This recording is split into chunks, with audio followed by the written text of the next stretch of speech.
Hi friends, today I am going to review the book Project Risk Management, an essential tool for managing and controlling projects by Danielle van Well-Stam, Fianne Lindenaar, Suzanne van Kinderen and Bouke van den Bunt. Risk factors. You step out of your office for lunch and approach the curb. Before you cross the street, you look to the left and right. Then you proceed. This routine activity is actually an example of risk management. While checking for traffic doesn't guarantee you'll safely reach the other side of the street, it greatly improves your chances. When managing a project, you get one chance to get it right. When applying risk management principles to an upcoming project, understand that risk management is actually something you do every day, whether by fastening your seatbelt or checking the rearview mirror twice before you change lanes. Risk is part of life, and managing risk is part of a reasonable life. As you delve into the intricacies of risk management, it's occasionally useful to return to this starting point. Risk management may appear complex, but it's actually an element of your daily routine. The strength of risk management lies in being able to think ahead about all of the things that could possibly go wrong in a project. Managing the risk involved in a major project, however, is an issue of an entirely different scale. Every project has risk, but human nature tends to avoid looking at risk and to focus on goals, such as completing the project. You have only one opportunity to get a project right, yet newspapers daily offer many examples of overruns, setbacks, delays and even projects that grind to a halt until problems can be solved. These reports suggest that proper risk management planning is not always the normal course of business. Performing risk analysis and management beforehand is actually necessary to every project, but unfortunately this is not typical. The RISMAN, short for risk management, approach is a public works risk management program used in the Dutch Ministry of Public Works. Launching risk management. Risk management must begin with an accurate analysis of risk defined from the broadest possible perspective. While managers tend to focus on one aspect of risk, such as technology shortfalls, greater risks probably accompany a project's non-technical elements, which include permit problems, miscommunication and faulty paperwork. To determine how to report risk analysis, first set the objectives you want the process to achieve. Some organizations use risk analysis primarily to improve project control. If that is your priority, focus the analysis on factors that might degrade project control. Then identify measures that will mitigate these risks. Other salient risk analysis goals include establishing priorities. Your risk analysis should provide insight into the project's most critical elements. This will help you decide what areas need careful attention. Decision-making. Support decisions typically involve choices among alternatives, such as contract terms and provisions. Proper risk analysis illuminates such decisions. Quantitative analysis. Companies often try to determine the plus-minus margins for estimates. A risk analysis demonstrates the overall feasibility of such a projection. A quantitative risk analysis can also indicate expected incidental expenditures. Identifying bottlenecks. First, risk analysis probes threats to the project's final result. Next, it delves into elements that threaten completion of individual key phases of the project. In the early stages, analysis is scenario-driven. Later, the planning process should target clear and present risks. The risk matrix. A risk matrix expresses potential risks from various points of view and areas of concern, including zoning, politics, legal or legislative, financial or economic, social, technical, internal, organizational and environmental. When diagramming risk factors, list causes and effects, as well as risks. For example, if late permits constitute a risk, the planner must consider what might cause a permitting delay. This could include some local objection to the permits, a lag in getting the data to complete permit applications or backlogs at the permitting agency.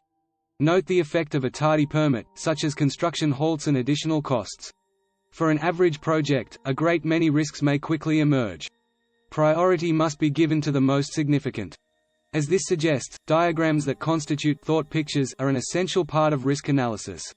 In addition to cause and effect diagrams, these graphics might include fault tree. This represents all the causes that could lead to a particular risk you want to manage. The risk is at the top of the tree, followed by the factors that could cause the risk. Fault trees denote everything that could lead to a negative event. Event tree. This diagram predicts the repercussions that would follow a risk or an event. Say that a decision is made to change a bore site on a drilling project. That may call for removing pipes, relocating cables and power sources, retesting soil conditions, doing new environmental impact studies and even buying new equipment. The event tree also lists the consequences, such as increased cost due to time required to relocate cables and pipes. Influence diagram. This graphic depicts how certain events, from storms to bureaucratic snafus, may affect or complicate aspects of your project. Those project managers who might have initially expressed skepticism often become enthusiastic, cooperative and participatory risk managers. Your analysis must do more than identify risks, however. It must also define the seriousness of each risk. One method is to assign points, so that the most important risks receive the most points. Another approach is to divide the probability of a risk by its consequence. For example, the risk of a commercial plane crash is very low, while the consequence if it occurs is rather high. Keeping the likelihood and consequences of a negative event in mind will help you maintain a balanced, prudent approach. Managing the risk. Analyzing risks is not enough. You have to decide how you will actually manage them by choosing among the control measures that are available to mitigate or avoid the risk. This requires determining which control measures are sufficient and feasible. Sometimes you can shift risk upstream to the client, or downstream to the vendor or insurance company. Only shift risk to a party who has some reasonable expectation of influencing it. Beware of risk solutions that increase your risks in different areas.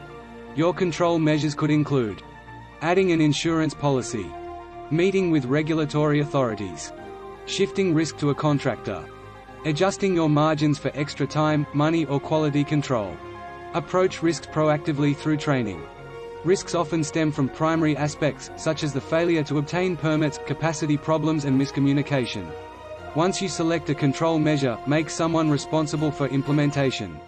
Continue to evaluate control measures and risk analysis during the project. Expect your risk profile to change continually. Risk management works best under these circumstances. It should dovetail with existing operational procedures as much as possible. It should occur at the proper level. The manager with the most influence over the risk should be responsible for managing it. Every project team member should feel a responsibility for risk management. Someone should become the risk booster, the person who motivates others and encourages adoption of the risk management system. Formalize the flow of reports, so that staff members produce and review documents reflecting risk and risk management on a quarterly basis. Implementation. All the best plans in the world go for naught if you don't implement them successfully. Yet, project team members' skepticism about risk analysis may create obstacles. Be prepared to work through their resistance. Another common error is assuming that implementation will be nearly instantaneous. Risk management implementation involves a learning curve, so the organization in charge of the project sometimes must adjust its methods to accommodate proper reporting and other needs. This may call for making risk management its own project. Like any project, it will have several phases. Initiation phase – establish the goals of your risk management process. Set an implementation timetable. Determine what implementation will include. Agree on desired outcomes. Essentially, in this phase, determine why you need risk management and what it should accomplish. Definition phase – define your risk management requirements, quality goals and assessment methods.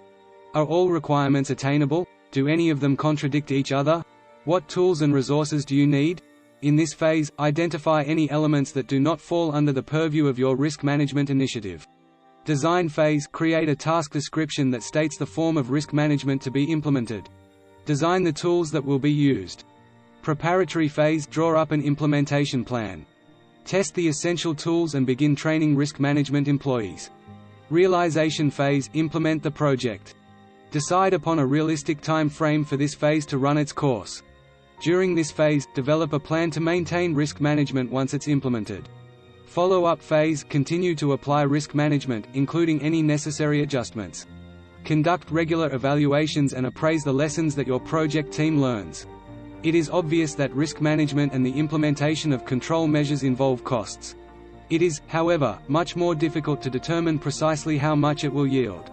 Risk management often encounters challenges during implementation. Some companies come to feel that the process doesn't suit their organizational culture or that their management is indifferent. Adopting risk management is a growth process that requires an organizational learning curve, so the involvement of your company's leaders is crucial, as is their leadership style. Organizations that successfully implement risk management share these characteristics. Company leaders determine a clear objective in advance. They know what they want their risk management initiative to accomplish. The company has good internal communications and disseminates the message and value of risk management throughout the project management hierarchy. Managers adjust their style to support each phase of implementation. Managers take the organization's culture into account when deciding how and when to implement risk management. Risk management has a secure place within the organizational structure. Managers demonstrate their commitment to learning about risk management. For example, they invest the time to gain experience, to learn how the process works and to master its terminology. The parent company provides external monitoring and motivation, for example, by requiring a quarterly risk management report. The company has a solid risk management implementation plan and weaves risk management into the business of daily operations. The project manager is involved in risk management and has a positive attitude about it. This is essential. Risk managers fill a supportive role in facilitating the progress. Internal processes differentiate primary and secondary risk management issues. If risk analysis is too extensive, the process will become unmanageable. In projects, things often turn out differently than we expect. The analysis must result in clear information that provides lucid guidance for any interim course corrections. Takeaways. Analyzing and calculating risk is an everyday aspect of life. Surprisingly, organizations often undertake major projects without risk management. The greatest risks usually stem from routine snafus like miscommunication or problems obtaining government permits, and not from technology. Carefully weigh risks and consequences to establish your risk management priorities. Trying to account for all possible risks is self-defeating. Continually review risks, send quarterly risk reports to the project manager. Project team members often resist complying with risk management procedures during the project's implementation. Weave risk management procedures into the project team's daily operations. Create a risk matrix to analyze risks from different perspectives, including legal, technological and financial. Graphics used for risk analysis include fault trees, event trees and influence diagrams. One way to control risk is to shift responsibility to a vendor, but only if the vendor's behavior can realistically influence the degree of risk exposure. If you enjoy our content and would like to stay updated with our latest videos, please like, share and consider subscribing to our YouTube channel. Your support means a lot to us. Thanks for watching.